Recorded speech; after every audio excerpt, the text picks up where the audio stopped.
भवानी मंडी के गणमान्य नागरिकों की उपस्थिति में एक विशेष चिकित्सा सेवा का शुभारंभ किया गया। इस अवसर पर सभी ने इस सेवा की जानकारी प्राप्त कर ऑनलाइन इलाज की प्रक्रिया को जाना।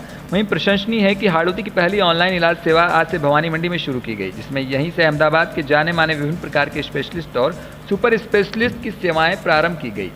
ऑल इन ईसीजी एवं विभिन्न प्रकार की सुविधाओं के साथ अन्नपूर्णा हॉस्पिटल में समस्त प्रकार की जांचें, डिजिटल एक्सरे, ईसीजी एवं अन्य सुविधाएं भवानी मंडी के लिए चालू की गई। जनता की मांग के लिए शुगर की खाली पेट की जांच की सुविधा सुबह 6 से 7 बजे उपलब्ध रहेगी, जिसमें वरिष्ठ समाज सेवी डॉक्टर जेके अरोड़ा, वे व्यापार महासंघ जिला अध्यक्ष राजेश नाहर, पूर्व नगर पालिका अध्यक्ष भवानी मंडी रामलाल गुर्जर, व्यापार महासंघ से नरेश माधवानी, भवानी मंडी के व्यापार व समाज सेवी पारस नाहर, संगीतकार एवं कथावाचक पंडित रमन बिहारी ओझा सहित गणमान्य नागरिक उपस्थित रहे। भवानी मंडी से सुरेश वर्मा की रिपोर्ट। कोरोना संक्रमण की रोकथाम के लिए गृह मंत्रालय ने आदेश जारी किए थे कि इस बार गणेश पांडाल नहीं लगेंगे। यह आदेश मूर्तिकार और मूर्ति विक्रेताओं का सरदर्द बना रहा, क्योंकि मूर्तिकारों में जनवरी माह से मूर्तियों का निर्माण करना प्रारंभ कर दिया था। वहीं मूर्ति विक्रेताओं ने पहले से ही मूर्तियां विक्रय के लिए मूर्तिकारों को राशि जमा करा दी थी, लेकिन गृह मंत्रालय ने मूर्तिकार और मूर्ति विक्रेताओं को आर्थिक संकटों से घेर दिया। बाजारों में गणेश प्रतिमा विक्रय के लिए आई थी जो छोटी मूर्ति थी। जैसे ही गणेश प्रतिमाओं के विक्रेताओं ने दुकानें सजाना प्रारंभ किया, आसमान से लगातार 2 दिन बारिश होती रही। इस बारिश के दौर में मूर्तियां आनन फाने में विक्रय करनी पड़ी। मूर्ति विक्रेताओं ने बताया कि इस वर्ष उन्हें गणेश उत्सव में नुकसान उठाना पड़ा। वहीं मूर्तिकारों ने कहा कि हमें हजारों रुपए का नुकसान इस वर्ष हुआ है। गणेश उत्सव मनाने के लिए शहर में कहीं भी पांडाल नहीं लगाए गए। छोटी छोटी प्रतिमा घरों में और दुकानों में रख ली गई, लेकिन ग्रामीण अंचलों में गृह मंत्रालय के आदेश का असर देखने को नहीं मिल रहा। यहां पर ग्रामीणों ने मनमर्जी से प्रतिमाओं की स्थापना की है।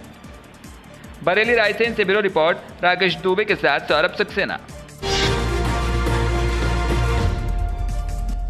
झालावाड़ जिले के कामखेड़ा मार्ग स्थित राम सेतु पुलिया पर आसपास के दर्जनों गांव का संपर्क टूट गया। पड़ोसी राज्य मध्य प्रदेश में हुई तेज बरसात के बाद कस्बे के समीप होकर बहने वाली परवन नदी में पानी की आवक एकदम से बढ़ गई, जिससे कामखेड़ा मार्ग स्थित राम सेतु पर 1.5 फीट से अधिक पानी का बहाव शुरू हो जाने के बाद वाहनों की आवाजाही बंद हो गई।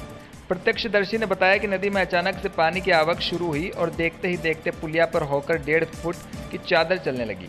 इस दौरान पुलिया पार करते हुए कुछ मवेशी बह गए, जबकि वाहनों की आवाजाही पूरी तरह बंद हो गई।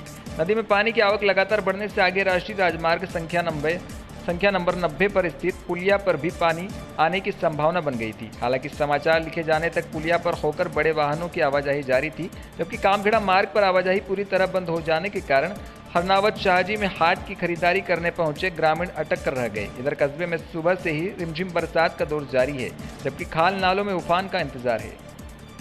कामखेड़ा झालावाड़ से लेखराज शर्मा की रिपोर्ट। कामखेड़ा झालावाड़ से राजकुमार शर्मा की रिपोर्ट। लास्ट वाला लेना है। नदी में मध्य प्रदेश में काफ़ी वर्षा हुई है। आगे से इसके जो मनोहरपुरा बांध है उसके गेट खोले गए हैं, इसलिए इसमें अधिक पानी आया है, जो काफ़ी तेज बहाव है, जिस पर जाब्ता लगा रखा है और आने जाने के लिए बिल्कुल बंद कर रखा है और पुलिस बल यहाँ तैनात किया। सोयत कला में आज भी गुलामी का मंजर देखने को मिल रहा। आजादी के 74 वर्षों बाद भी लगभग 25 से 30 हजार आबादी वाले क्षेत्र सोयत कला में नगर परिषद द्वारा नगर में सब्जी मंडी का निर्माण नहीं करवाया गया। वर्षों से नगर में गली कोनों में सब्जी बेचकर अपना भरण पोषण करने वाले व्यापारियों की दुर्दशा नगर परिषद और नगर के आला अधिकारियों की आंखों से दूर दिखाई दे रही। आए दिन सब्जी विक्रेताओं को यहां से वहां ताने मारकर भगाया जाता है।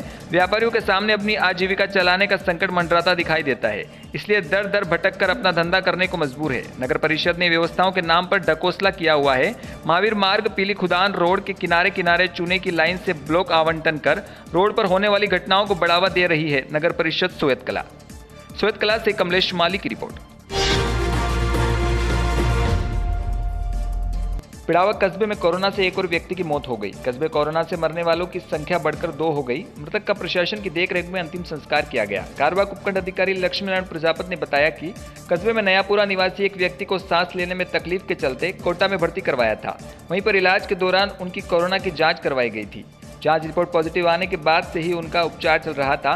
कल शाम अचानक उनकी मौत हो गई, जिसके बाद उनके शव को पिड़ावा लाया गया, जहां प्रशासन की देखरेख में कोरोना गाइडलाइन के अनुसार उनका अंतिम संस्कार करवाया गया। कुछ ही दिनों में कोरोना से कस्बे में दूसरी मौत हो जाने से कस्बे में हड़कंप मच गया। कोरोना पॉजिटिव के अंतिम संस्कार के दौरान कार्रवाई उपखंड अधिकारी लक्ष्मीनारायण प्रजापति, पालिका लिपिक श्याम बिहारी सहित अन्य प्रशासनिक कर्मचारी मौजूद रहे। पिड़ावा से ब्यूरो रिपोर्ट खालिद रजा। बारिश की खेच के चलते इस साल क्षेत्र के नदी नालों सहित कई प्रमुख बांधों और जल स्रोतों में आधा भादों का महीना गुजरने के बाद भी पानी की पर्याप्त आवक नहीं हो सकती थी। लेकिन शनिवार को मध्य प्रदेश में हुई मूसलाधार बारिश से नदी नालों सहित बांधों में भी पानी की आवक शुरू हो गई। आवर के निकट आहू नदी पर बने गागरीन बांध के भराव क्षेत्र मध्य प्रदेश में शुक्रवार रात और शनिवार को हुई मूसलाधार बारिश से बांध में लगातार पानी की आवक हुई और शनिवार दोपहर बांध की भराव क्षमता 402.40 मीटर हो गई और बांध झलक उठा। ज्ञात रहे कि आहू नदी पर बने गागरीन बांध में पानी की आवक मध्य प्रदेश के इलाकों से होती है। आवर से मनोज जैन की रिपोर्ट।